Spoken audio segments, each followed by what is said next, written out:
Balraj Singh classes में आप सभी विद्यार्थियों का बहुत बहुत स्वागत है। यूपीएसआई एग्जाम की टेंटेटिव डेट 20 अक्टूबर आ चुकी है आप सभी के लिए। जो बच्चे इसकी तैयारी कर रहे हैं उन सभी के लिए ऑल दी बेस्ट।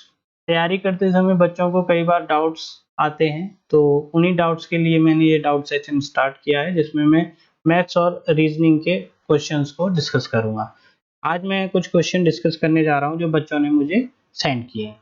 चलिए तो स्टार्ट करते हैं। पहला क्वेश्चन आपके सामने है। लेकिन एक चीज और बताना चाहता हूँ, अगर आप लोग मुझसे जुड़ना चाहते हैं तो इस टेलीग्राम चैनल को ज्वाइन कर लेना। इस पर एक डिस्कशन ग्रुप का लिंक भी है, आप वहां से डिस्कशन ग्रुप में ऐड हो जाना और वहां से आप मुझे क्वेश्चन भेज सकते हो। देखिए, दो संख्याओं का औसत 62 है। ये पहला क्वेश्चन दिया है, दो संख्याओं का औसत। अब देखिए, मैं दो संख्या मान लेता हूँ, एक x है और एक y है। अगर मुझे औसत निकालना है तो 2 से भाग देंगे इनके योग को, और ये 62 दिया है। ठीक है, तो यहाँ से मुझे एक इक्वेशन मिल जाएगी कि x plus y equal to 62 का दुगना कितना हो जाएगा, 124। ठीक है, ये एक इक्वेशन मेरे पास मिल गई। बोला है तो छोटी संख्या और बड़ी नहीं, यदि छोटी संख्या में 2 जोड़ दिया जाता है। छोटी संख्या में मान लेता हूं कि x जो है y से छोटी है, तो छोटी संख्या में यदि मैं 2 जोड़ दूं तो इनका अनुपात जो है 1:2 हो जाएगा। तो भाई इसको क्रॉस मल्टीप्लाई कर दो, तो यहाँ से आपको वैल्यू मिल जाएगी y equal to 2x plus 4। ये आपको दूसरी इक्वेशन मिल गई। अब y की वैल्यू आप इसमें पुट कर दो तो x जो छोटी संख्या है वो उसकी वैल्यू आपको मिल जाएगी। तो देखो, x प्लस ये y की जगह ये वैल्यू पुट कर देते हैं, 2x plus 4 is equal to 120। ठीक है, ये हो जाएगा 3x और ये 4 उधर जाएगा तो माइनस हो जाएगा उसमें से 120, और x की वैल्यू कितनी हो गई, 40। यानी कि फोर्थ ऑप्शन आपका बिल्कुल करेक्ट आंसर है। आई होप कि आप सभी को समझ में आ गया होगा। अगर कोई भी दिक्कत रहती है कमेंट में आप जरूर बताएं। ठीक है, नेक्स्ट क्वेश्चन। एक समूह में छात्रों की एक निश्चित संख्या का औसत वजन 54 किलोग्राम है। देखिए, औसत वजन दिया हुआ है 54 किलोग्राम। मैं मान लेता हूं टोटल जो थे, टोटल स्टूडेंट शुरुआत में वो थे n। अब n थे तो इनका टोटल जो वेट होगा 54n हो जाएगा। और यदि 52 किलोग्राम वजन वाले 12 छात्र समूह में शामिल हो जाते हैं, तो 12 छात्र नए और आ गए, 52 गुणा n गुणा 12, ये कुल वजन हो गया। और भाग दे देंगे हम, पहले n छात्र थे, अब कितने और आ गए, 12। ठीक है, तो समूह में छात्रों का औसत वजन 750 ग्राम कम हो जाता है। 750 ग्राम कम हो जाता है, यानी कि अब कितना हो जाएगा, ये 53.250 ग्राम। ठीक है, अब इसे सॉल्व कर लेंगे, आपको n की वैल्यू मिल जाएगी। यही आपसे पूछा है, छात्रों की संख्या कितनी थी प्रारंभ में। प्रारंभ में छात्रों की संख्या n ही तो थी। चलिए मैं सॉल्व करके दिखा देता हूँ, क्योंकि कुछ बच्चों को कैलकुलेट करने में, कैलकुलेशन में भी दिक्कत आएगी। 54n, ठीक है, प्लस ये 12 और 52 को मल्टीप्लाई करते हैं, 12 दूनी 24, 2 12 पंजे 60 और 2 62। ठीक है, बहुत आराम से बता रहा हूँ ताकि आप लोगों को समझ में आए। 53.250 है ना, गुणा n, और ये हो जाएगा 12। 53.250 गुणा 12। अभी करते हैं। ठीक है, ये आपको दिखाई नहीं दे रहा होगा, एक सेकंड में 12 को यहाँ लिख देता हूँ, इसमें गुणा करना है हमें 12 से। ठीक, अब देखिए 54, इधर से इसको जब हम माइनस करेंगे तो ये बचेगा भाई यहाँ पर 0.750 n, और इसको उधर जाके माइनस करेंगे। ठीक है, तो ये 53.250 को मैं क्या लिख सकता हूँ, 1/4। ठीक है, और माइनस ये मल्टीप्लाई होना है किससे, 12 से। ठीक है, और ये उधर जाके माइनस 624, सॉरी। बस अब इसको हम क्या लिख सकते हैं, इसको लिख सकते हैं हम 3/4n। ठीक है, अब जब मल्टीप्लाई करेंगे तो पहले इससे मल्टीप्लाई कर लो और इसको बाद में ऐड कर देंगे मल्टीप्लाई करके। ठीक है, ये भी एक तरीका है। अगर आपको समझना हो तो कमेंट में बताना। 12 12 तिया 36, और ये 12 पंजे 60, 63। ठीक है, अब ये जो 1/4 है इसको 12 से गुणा करेंगे तो 3, यानी कि इसमें 3 और ऐड होगा। अगर आप इससे कैलकुलेट करते तो आपको बहुत टाइम लगता। ठीक है, माइनस 624। ठीक है, तो भाई ये हो जाएगा 15, 15 ही बचेगा यहाँ पर। और n की वैल्यू हो जाएगी 15, ये 4 जाके गुणा होगा और 3 जाके भाग होगा, तो ये 5 हो गया, 5 चौका 20। ठीक है, n की वैल्यू कितनी आ गई, 20। आई होप कि आपको ये क्लियर होगा। अगर कोई भी डाउट हो तो आप कमेंट में जरूर बताना। ठीक है, चलिए तो अगले क्वेश्चन की ओर चलते हैं। क्वेश्चन को यहाँ पर दिया है root x plus 1/√x equal to 5। ठीक, अगर मैं स्क्वायर कर दूं दोनों तरफ तो ये हो जाएगा x। ठीक, और ये हो जाएगा 1/x square. a plus b का स्क्वायर तो सबको पता है ना, फॉर्मूला मैं यहाँ पे लिख भी देता हूँ। a प्लस बी का अगर हम होल स्क्वायर करते हैं तो ये हो जाता है a square plus b square plus 2ab। तो जब हम 2ab करेंगे तो भाई रूट एक्स और मल्टीप्लाई करेंगे 1/√x, तो ये एक दूसरे से कैंसिल हो जाएंगे। ठीक है, इक्वल्स टू 5 का स्क्वायर हो गया 25। तो यहाँ से हमें मिल जाएगा x plus 1/x equals to 23, क्योंकि ये 2 उधर जाके माइनस हो जाएगा। ये हमें एक इक्वेशन मिल गई। अब हमें पता करना है क्यूब, तो हमें अब इस पहली इक्वेशन का क्यूब करना होगा बोथ साइड। और क्यूब का फॉर्मूला आपको पता है, a प्लस बी का होल क्यूब करेंगे तो ये हो जाएगा आपका a cube plus b cube plus 3ab और a प्लस बी। ठीक है, चलिए तो करते हैं। ये हो जाएगा x cube plus 1/x cube. ठीक है, प्लस 3ab से तो ये कैंसिल हो जाएगा, मैं लिख देता हूँ यहाँ पर ताकि आपको समझने में कोई दिक्कत ना आए। ठीक है, और a plus b x plus 1/x, ठीक, इज इक्वल टू, अब 23 का क्यूब यहाँ पर कर। ठीक है, अब हमें तो वैल्यू पता करनी है x cube plus 1/x cube की, तो ये हो जाएगा उधर जाएगा 23 क्यूब। ठीक है, -3। अब देखो इसकी वैल्यू तो यहाँ पर 23 दी है ना, तो ये 23 यहाँ हो जाए। अब इसे सॉल्व करने के लिए आप क्या करिए, 23 को कॉमन ले लीजिए, क्योंकि क्यों बहुत लोगों को 23 का पता नहीं होगा। तो 23 को कॉमन ले लीजिए, तो 23 का स्क्वायर बचेगा -3। और हमें पता है कि 23 का स्क्वायर होता है 529, और 529 -3। ठीक है, और मैं यहाँ पर कर रहा हूँ अब इसे 23 गुणा 529 -3 करेंगे 526 हो जाएगा। ठीक है, और जब आप इसको मल्टीप्लाई करेंगे तो ये हो जाएगा 12098। ठीक है, यही आपका आंसर है जो कि डी ऑप्शन में दिया हुआ है। क्लियर है? अब डिपेंड करता है इस क्वेश्चन का आंसर कितनी जल्दी आएगा कि आपकी कैलकुलेशन की स्पीड क्या है। ठीक है बच्चों, चलो जी नेक्स्ट क्वेश्चन की ओर बढ़ते हैं। 10 अवलोकनों 5, 9, 14, 15, x प्लस 1, 2x माइनस 13, 28, 30, 32, 24 को आरोही क्रम, आरोही यानी कि असेंडिंग ऑर्डर में लिखा गया है। आंकड़ों की माध्यिका 24 दी है, मीडियन दिया है 24। तो बच्चों यहाँ पे 10 अवलोकन है, तो मीडियन जो निकालते हैं तो 10 के लिए हम मीडियन निकालेंगे जब इवन ये हो, इवन। ठीक है ना, सम है ना, ये 10 इवन दिए हो तो जो माध्यिका है, मीडियन है, वो क्या होगी, टोटल नंबर, यानी कि n मान लेते हैं हम n/2। और अगर ये इवन है तो उस केस में दो मिलेंगे हमें, एक n/2 और एक n/2 + 1। ठीक है, अगर ये ऑड होता, इन केस अगर ये ऑड 11 होते तो केवल हम क्या करते, n + 1/2। ठीक है, लेकिन इवन के केस में हमें दो मिलते हैं, तो यहाँ पर भी हमें दो मिलेंगे। अगर मैं n की वैल्यू 10 रखता हूँ, है ना, तो 10/2 + 1, तो यहाँ पर कौन कौन सी मिलेंगी हमें, एक तो मिलेगी 5वां टर्म और दूसरा मिलेगा 6th टर्म। ठीक है, 5वां टर्म क्या है यहाँ पर x + 1 और 6th क्या है 2x - 3।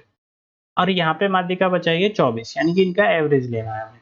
तो एवरेज करने के लिए x + 1, ठीक है, ये 5वां हो गया, और 6th टर्म क्या हो गया 2x - 13, ये 6 हो गया और डिवाइडेड बाय 2, एवरेज तभी तो आएगा, और ये किसके बराबर है 24 के बराबर। बस अब आप सॉल्व कर लीजिए इसे, आंसर आ जाएगा।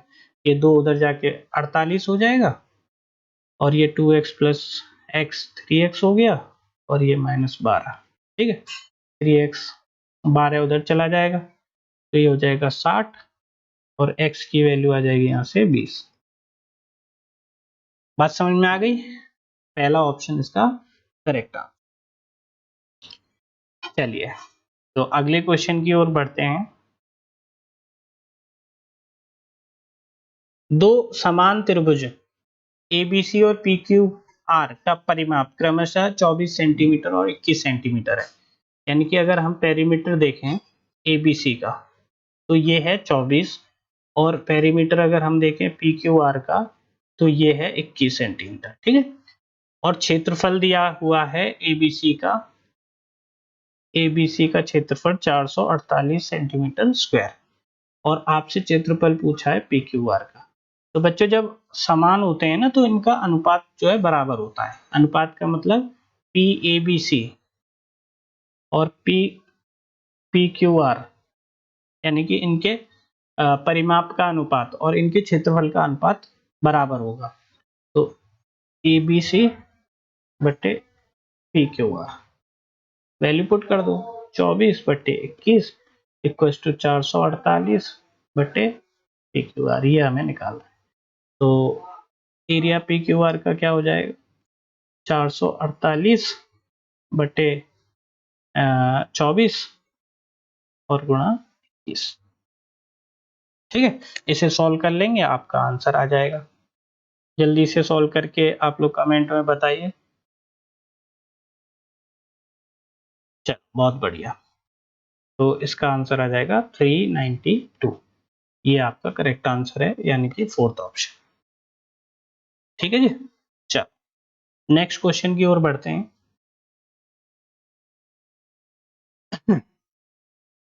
देखिए वर्ग आधार के एक प्रिज्म की ऊंचाई 10 सेंटीमीटर है।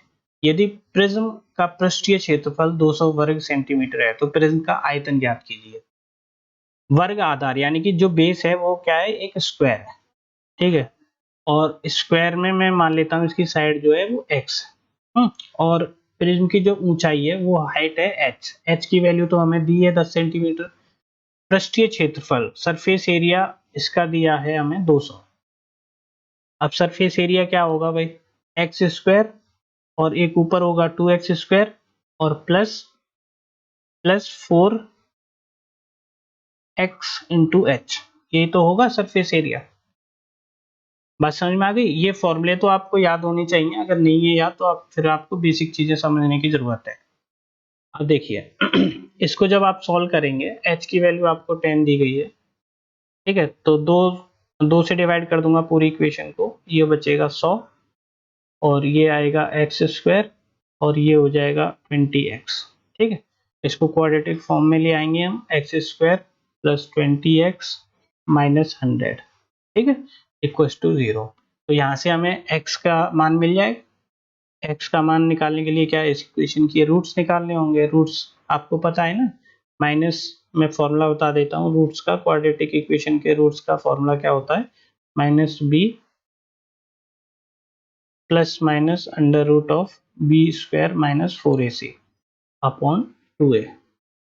ठीक है, अब देखिए a की वैल्यू तो यहाँ पर 1 है, b की वैल्यू है 20, तो माइनस b, पहले तो b माइनस करेंगे ये आ जाएगा और plus minus under root of b square यानी कि 400 minus 4ac minus minus plus हो जाएगा और ये हो जाएगा 400 और बटे 2।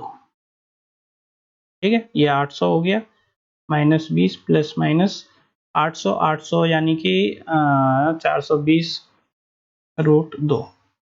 ठीक, बटे 2। तो यहाँ से अगर हम सॉल्व करें, यहाँ से अगर हम सॉल्व करते हैं तो 2 से ये माइनस 10 और प्लस 10 रूट 2। ठीक है, तो ये यहाँ से आंसर आएगा आपका 4.14। ये आ गई आपकी x की वैल्यू। ठीक है, अब आपसे क्या पूछा है आयतन, आयतन पूछा है वॉल्यूम। वॉल्यूम क्या होगा इसका, इसका वॉल्यूम होगा भाई एक्स स्क्वायर बेस हो गया और गुणा हाइट, हाइट कितनी है h। अब x की वैल्यू है 4.14।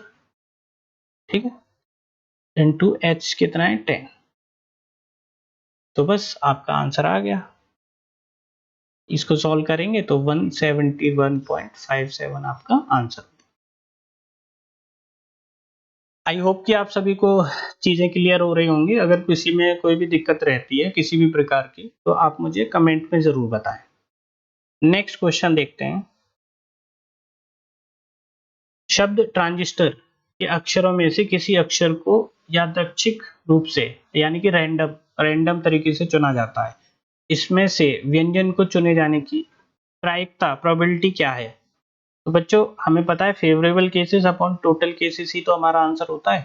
तो भाई इसमें अगर हम देखें व्यंजन, स्वर और व्यंजन जानते होंगे आप लोग। व्यंजन की वैल्यू देखें हम 1, 2, 3, 4, 5, 6 और 7, यानी कि इसमें जो कॉन्सोनेंट है व्यंजन है वो कितने हैं? 7 है। ठीक है। और जो स्वर हैं वो कितने हैं इसमें? 1, 2, 3 स्वर हैं इसमें 3, तो टोटल कितने हैं? 10। टोटल लेटर्स कितने हैं? 10। अब फेवरेबल केसेस हमें कितने चाहिए? व्यंजन 7। ठीक है। और टोटल कितने हैं? 10। तो यही हमारी प्रायिकता है, यानी कि सेकंड ऑप्शन इसका करेक्ट आंसर है। ठीक है बच्चों, नेक्स्ट क्वेश्चन देखिए। एक दुकानदार अपनी वस्तुओं को 46 रुपए प्रति किलोग्राम पर बेचने का दावा करता है। उसे 50 रुपए प्रति किलोग्राम का पड़ता है, यानी कि एक्चुअल प्राइस इतनी है और वो बेच इतने पे रहा है। लेकिन बेचते समय वह गलत वजन का उपयोग करता है और 1 किलो के बदले 800 ग्राम लेता है। तो लाभ प्रतिशत आपको बताना है। देखो बच्चों, करने के इसके कई तरीके हैं, लेकिन मैं आपको सबसे आसान और सबसे बेसिक तरीका बताऊंगा जिसमें आपको कोई भी टेंशन नहीं लेनी है। वो कह रहा है कि 800 ग्राम जब वो देता है, 800 ग्राम जब वो देता है तो उसको कितने रुपए का पड़ता है? वो 46 रुपए का, क्योंकि 46 रुपए प्रति किलो ही तो दे रहा है और प्रति किलो की जगह वो कितना दे रहा है? 800 ग्राम, यानी कि उसको कितने का पड़ता है? ये 46 रुपए का। ठीक है। अच्छा, अगर ये 1 किलो हो, ठीक है ना, 1 किलो हो तो, या पहले मैं इसको एक काम करता हूँ, 100 ग्राम मान लीजिए। 100 ग्राम कितने का पड़ेगा? 100 ग्राम पड़ेगा भाई 8 से भाग दे दो, तो ये पड़ेगा 7 रुपए का। ठीक है, 100 ग्राम 7 रुपए का। ठीक है। तो भाई 100 ग्राम 7 रुपए का, नहीं सॉरी, एक सेकेंड,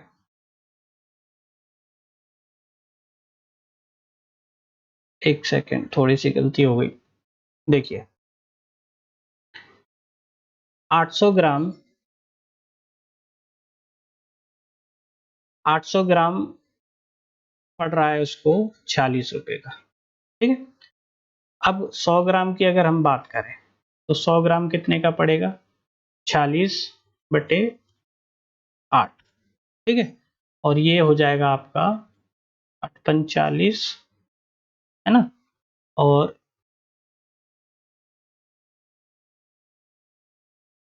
8 7 56। ठीक है। और पन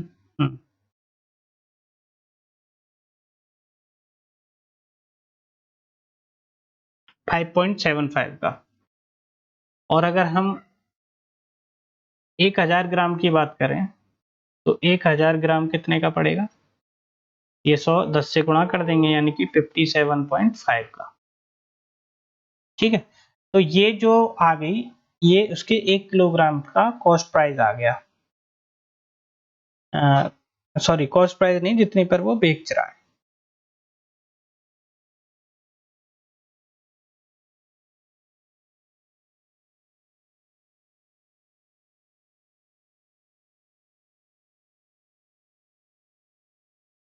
देखिए इस क्वेश्चन को, एक दुकानदार अपनी वस्तुओं को 40 रुपए प्रति किलोग्राम पर बेचने का दावा करता है, जो उसे 50 रुपए प्रति किलोग्राम पड़ता है, यानी कि जो उसके लिए कॉस्ट प्राइस है वो कितनी है? 50 रुपए पर केजी। ठीक। और वो बेच कितने पर रहा है? 46 रुपए पर। सेलिंग प्राइस कितनी बता रहा है वो? 46 रुपए पर केजी। लेकिन इसमें वो क्या कर रहा है? बेईमानी कर रहा है, गलत वजन का प्रयोग कर रहा है। 1 किलो की जगह वो कितना दे रहा है? 800 ग्राम। देखो 800 ग्राम वो दे रहा है, ठीक है, 800 ग्राम वो कितने रुपए में दे रहा है? 46 रुपए में। तो 1 किलोग्राम कितने में देगा? पहले 100 ग्राम निकाल लेते हैं। 100 ग्राम होगा 46/8, यानी कि ये 57.5 का हो गया। ठीक है, सॉरी 57 नहीं, 5.75। ठीक है, और 1 kg की अगर हम बात करें, 1000 ग्राम की अगर बात करें, तो ये हो जाएगा 57.5। ठीक, तो ये इसकी प्राइस आ गई जिस पर वो अब बेच रहा है, और एक्चुअल कॉस्ट कितनी पड़ रही है उसे 50। तो उसका अगर हम प्रॉफिट निकालते हैं तो प्रॉफिट क्या होगा, वो उसको एक्स्ट्रा कितना पड़ रहा है 7.5। ठीक है, कितने पर, 50 पर गुणा 100, ये हमारा आंसर है। तो भाई ये 2 से और ये 2 से, ठीक है, और ये हो गया 15%, यानी कि उसका प्रॉफिट है 15%। बात समझ में आ गई? तो क्वेश्चन बहुत आसान होता है, उसको आप लोग कठिन बना लेते हैं, तो कठिन मत बनाइए उसको, एकदम आसान तरीके से ही सॉल्व करिए। चलिए तो नेक्स्ट क्वेश्चन देखते हैं। 12 छात्र, जिसमें 7 लड़कियों और 5 लड़कों में से 3 छात्रों को चुना जाना है, तो टोटल स्टूडेंट कितने हैं, 12। ठीक है, इसमें से 7 लड़कियां हैं, 7 गर्ल्स हैं और 5 बॉयज हैं। 3 छात्रों को चुना जाना है, 3 को सिलेक्ट करना है। कम से कम एक लड़के को चुने जाने की प्रायिकता क्या होगी, प्रोबेबिलिटी क्या होगी? तो बच्चों आप एक काम करिए, कम से कम एक का मतलब क्या होगा कि या तो एक लड़का और 2 लड़की चुनी जाए, या फिर 2 लड़के 1 लड़की चुनी जाए, या फिर 3 लड़के और 1 भी लड़की ना चुनी जाए। ठीक है, तो ये तीनों को ऐड करके, इन तीनों की प्रोबेबिलिटी जो आएगी उसको ऐड करके तब आपका आंसर आएगा। लेकिन ये क्या हो जाएगा, ये लॉन्ग मेथड हो जाएगा। इसकी जगह हम क्या करेंगे, हम प्रोबेबिलिटी निकालेंगे कि एक भी लड़का ना चुना जाए और उसको 1 में से माइनस कर देंगे। तो एक भी लड़का ना चुना जाए, इसकी क्या प्रोबेबिलिटी होगी भाई, इसकी प्रोबेबिलिटी तो एक ही बनेगी कि भाई तीनों लड़कियां चुनी जाएं और लड़का जो है एक भी ना है ना। अब ये फेवरेबल कंडीशन क्या होगी, फेवरेबल कंडीशन इसमें क्या होगी, इसमें होगी कि लड़कियों में से 3 चुनी जाए, तो लड़कियां कितनी है 7, 7, इसमें से कितनी चुनी जाए 3, और लड़कों में से कितने चुने जाए 5C0। कॉम्बिनेशन वाले मेथड से मैं बता रहा हूं आपको। ठीक है, यही हो गया, और डिवाइडेड बाय कुल तरीके कितने हैं भाई, 12 में से हमें 3 चुनने, ये टोटल माइनस, बस अब इसे सॉल्व कर लीजिए। 1 माइनस 7C3 को कैसे सॉल्व करेंगे, 7 इंटू 6 इंटू 5 और 3 इंटू 2 इंटू 1। जिनको कॉम्बिनेशन नहीं आता हो वो कमेंट में मेंशन कर देना भाई, प्रोबेबिलिटी और कॉम्बिनेशन पूरा समझा देंगे। और 5C0 का मतलब हो गया 1 डिवाइडेड बाय 12C3, यानी कि 12 इंटू 11 इंटू 10 बटे 3 गुणा 2 गुणा 1। ठीक है, तो आप लोग क्या करिए, सीधे ये कैंसिल हो जाएगा यहाँ से, और ये आ जाएगा आपका यहाँ पर 1 माइनस, मैं लिख लेता हूँ, बाद में काटापेटी करेंगे, 12, 11 और 10। ठीक है, तो 6 दूनी 12 और 5 दूनी 10, सॉरी 5 दूनी 10। ठीक है, तो ये हो गया 7/44, 7/44। ठीक है, अब 1 में से माइनस कर दो, तो ये आ जाएगा आपका 44 माइनस 7, 4 और 3 37, 37। इसको सॉल्व करेंगे तो ये आ जाएगा आपका 1 माइनस 7/44, है ना। इसको जब सॉल्व करेंगे तो 37/44, ये आपका आंसर है। ठीक है, यानी कि सेकंड ऑप्शन करेक्ट आंसर है। बात समझ में आ गई भाई? कॉम्बिनेशन से बताया है मैंने, कॉम्बिनेशन इनको ना आता हो या समझना हो तो वो कमेंट में मैसेज करना मुझे, इसी वीडियो के कमेंट में, तो मैं उनको कॉम्बिनेशन बता दूंगा। चलिए नेक्स्ट क्वेश्चन देखते हैं। किसी वस्तु का मूल्य 840 रुपये है। एक ग्राहक ने क्रमशः 2 छूट प्राप्त करने के पश्चात इस वस्तु को खरीदने के लिए 702 रुपये की धनराशि का भुगतान किया है।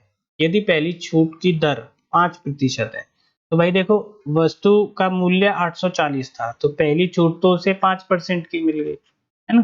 जब 5% की छूट मिलेगी तो इसका दाम कितना हो जाएगा? 5% का मतलब 1/20 और इसका 1/20 कितना हुआ? 42 रुपए की छूट मिल जाएगी। तो जब हम इसमें से 42 रुपए कम कर देंगे तो ये हो जाएगा 798।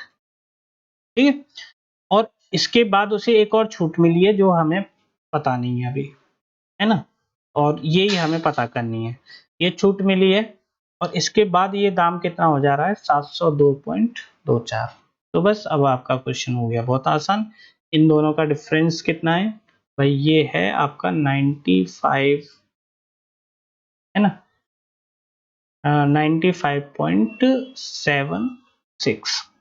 ठीक है, और इनिशियल वैल्यू कितनी थी? 798 और इंटू 100 कर देंगे, इससे आपको पता चल जाएगा कि कितने प्रतिशत की छूट मिली है।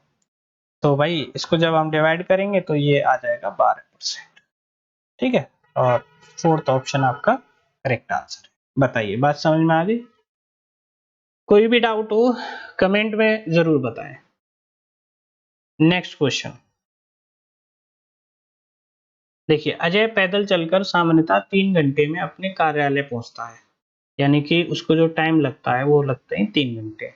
उसकी स्पीड हमें नहीं पता और डिस्टेंस भी नहीं पता है। यदि वह अपनी गति में 2 किलोमीटर प्रति घंटे की वृद्धि करता है, यानी कि स्पीड अगर वो बढ़ाता है 2 किलोमीटर प्रति घंटे, तो उसको समय जो है 1 घंटा कम लगता है। कितना लगता है? इतना। ठीक है, ये एक इक्वेशन, ये दूसरी इक्वेशन।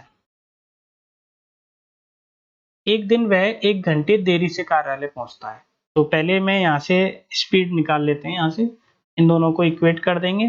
तो भाई यहाँ पर d की जगह मैं 3s लिख सकता हूँ और 2s उधर चला जाएगा तो बचेगा s, और ये हो जाएगा, मैं ढंग से बता देता हूँ ताकि आपको कंफ्यूजन ना हो। ये 4 हो गया, ये 3s हो गया। ठीक है, अब ये 2s उधर जाके माइनस हो जाएगा, यानी कि s की वैल्यू आ जाएगी 4 किलोमीटर प्रति घंटे की स्पीड नॉर्मल। ठीक है, अब एक दिन क्या होता है, वह 1 घंटे देरी से कार्यालय पहुंचता है, उसको टाइम कितना लगता है? 1 घंटा लेट हो जाता है। ठीक है, टाइम नॉर्मल कितना लग रहा है? 3, 1 घंटे लेट हो गया, इसका मतलब अब उसे टाइम कितना लगा? 4। ठीक है, 4 घंटे लगे। स्पीड हमें बतानी है। ठीक है, स्पीड हमें बतानी है और डिस्टेंस हमें यहाँ से पता चल जाएगा। डिस्टेंस कैसे पता चलेगा? 3 गुना स्पीड की वैल्यू कितनी है? 4, यानी कि 12 किलोमीटर डिस्टेंस है, तो ये 12 हो गया। ठीक है, तो स्पीड कितनी हो गई? 3 किलोमीटर पर आवर। अब 3 किलोमीटर पर आवर स्पीड हो गई, लेकिन उसने गति नहीं पूछी, गति में कमी पूछी है। पहले गति कितनी थी भाई? पहले गति थी 4, अब कितनी है? 3, यानी कि 1 किलोमीटर प्रति घंटे की गति कम हो गई, इसलिए पहला ऑप्शन आपका करेक्ट आंसर है। बताइए, कोई डाउट? चलिए, बहुत बढ़िया। नेक्स्ट क्वेश्चन देखिए, एक दुकानदार थैलों पर 10% की छूट देता है जिन पर क्रय मूल्य से 30% अधिक मूल्य अंकित किया गया है। राहुल को ये थैला 1170 रुपए में पड़ा, 1170 में।